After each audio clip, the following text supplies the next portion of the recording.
Hello friends, welcome to canvas कीड़ा। हम लोग अपनी इस वीडियो लेक्चर में डिस्कस करने वाले हैं sampling errors and non sampling errors के बारे में। ओके, आई होप आप लोगों को पता होगा कि सैंपल किससे करते हैं एंड पॉपुलेशन क्या होता है। देखिए, sampling errors and non sampling error होने का मतलब क्या है कि जैसे सपोज करिए आप कि आपको स्टडी करनी है सैंपल की, ठीक है। जैसे ये होल पॉपुलेशन है, ये होल पॉपुलेशन हो गया, ठीक। हम इसमें से कुछ आइटम्स को सेलेक्ट करते हैं एज ए सैंपल, जिनसे हम क्या करेंगे, डेटा का कलेक्शन करेंगे या तो जिनके ऊपर हम एक्सपेरिमेंट करेंगे। ओके, तो जाहिर सी बात है कि अगर हम होल पॉपुलेशन की स्टडी करते हैं, होल पॉपुलेशन से डेटा कलेक्ट करते हैं, तो वह ज़्यादा एक्यूरेट डेटा हमें मिलता है वहाँ पर। लेकिन इसके कुछ इनमें से कुछ पार्ट को हम सेलेक्ट करके उनके ऊपर एक्सपेरिमेंट कर रहे हैं या उनसे हम डेटा का कलेक्शन कर रहे हैं, तो जाहिर सी बात है यहाँ पर कुछ न कुछ इनएक्यूरेसी होगी, ठीक है। तो हमारा जो इसमें कुछ मतलब कि इनएक्यूरेट डेटा है, मतलब यहाँ पर एक्यूरेट डेटा अगर हम ये क्या है, अगर होल पॉपुलेशन की स्टडी हम करेंगे तो उसे हम सेंसस करते हैं, सेंसस स्टडी, ठीक। लेकिन अगर हम इस सर्वे का, इस सैंपल का सर्वे करेंगे तो उसे हम सैंपल सर्वे करते हैं, यहाँ सेंसस सर्वे कहा जाएगा। अगर होल पॉपुलेशन का हम सर्वे करेंगे तो उसे हम सेंसस सर्वे कहेंगे, और सैंपल का सर्वे अगर हम करेंगे तो सैंपल सर्वे हम करते हैं। तो कहा गया कि इसमें डिफरेंट आ रहा है, कुछ सैंपल सर्वे करने पर हमें कुछ डिफरेंट मिलेगा, तो उस डिफरेंट का क्या है, उसी डिफरेंट को हम क्या करते हैं, सैंपलिंग एरर्स कहते हैं, ठीक है। जैसे देखिए sampling errors arrive due to the fact that only a part of the population has been used to estimate population parameters and to draw inference about the population. कहा गया कि ये हमारा होल पॉपुलेशन है, लेकिन इसमें से कुछ आइटम्स को हमने एज ए सैंपल सेलेक्ट किया और उस सैंपल का हमने क्या निकाला, मीन निकाला, उस सैंपल का मीन निकाला, स्टैंडर्ड डिविएशन निकाला, ठीक है, या प्रपोर्शन निकाला, ठीक। और इस सैंपल की मीन, स्टैंडर्ड डिविएशन, प्रपोर्शन की हेल्प से हम यह कह रहे हैं कि इस जो होल पॉपुलेशन है, ये जो पॉपुलेशन है, इसका जो मीन होगा, ठीक है, इसका जो मीन होगा, स्टैंडर्ड डिविएशन होगा या प्रपोर्शन होगा, ये पाई है हमारा, वो क्या होगा, सेम होगा, इसके सेम होगा, इन दोनों मतलब इस सैंपल के mean, standard deviation and proportion की हेल्प से हम यह कह रहे हैं कि पॉपुलेशन का mean, standard deviation and proportion क्या होगा, किससे इक्वल होगा, सैंपल के mean, standard deviation and proportion के इक्वल होगा। तो क्या ऐसा कहना हमारा सही है?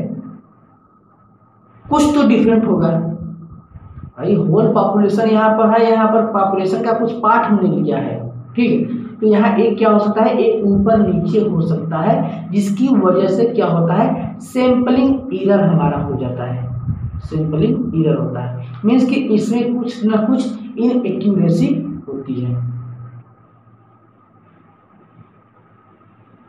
जैसे सपोज करिए यहाँ पर क्या है, पॉपुलेशन है, ये होल पॉपुलेशन है, फिर इसमें इसका हमने क्या किया, सैंपलिंग फ्रेम बनाया। सैंपलिंग देखिए, पॉपुलेशन क्या होता है, ए होल, ए क्या हुआ, ए हमारा सब पॉपुलेशन है, इसमें से आधे व्यक्तियों से हमने क्या किया, इनको हमने एकदम छोड़ दिया, इसमें से हम कोई सैंपल ले ही नहीं रहे हैं, और जो आधा भाग पॉपुलेशन बच रहा है, यहाँ से हम कुछ आइटम्स को सेलेक्ट कर रहे हैं एज ए सैंपल, ठीक। तो कहा गया कुछ तो एरर यहीं पर हो गया, जिसको हम फ्रेम एरर के नाम से जानते हैं। और देखिए, जहां से हमने जितने में से हमने डेटा का कलेक्शन किया, मीन्स कि ये हमारा होल क्या है, पॉपुलेशन है, और इतने में से अगर हम डेटा का कलेक्शन कर रहे हैं तो ये हमारा फ्रेम हो गया, क्या हो गया, पॉपुलेशन फ्रेम जिसे हम कहते हैं, ठीक है, ये हमारा फ्रेम हो गया है। और फ्रेम मीन्स कि यहाँ पर कुछ एरर हो जा रही है, जिसे हम फ्रेम एरर के नाम से जानते हैं। अब नेक्स्ट, अब इस फ्रेम में से हमने क्या किया, सैंपल सेलेक्ट किया, यानी होल पॉपुलेशन में से हमने फ्रेम सेलेक्ट किया और इस फ्रेम में से हम क्या कर रहे हैं, सैंपल सेलेक्ट कर रहे हैं।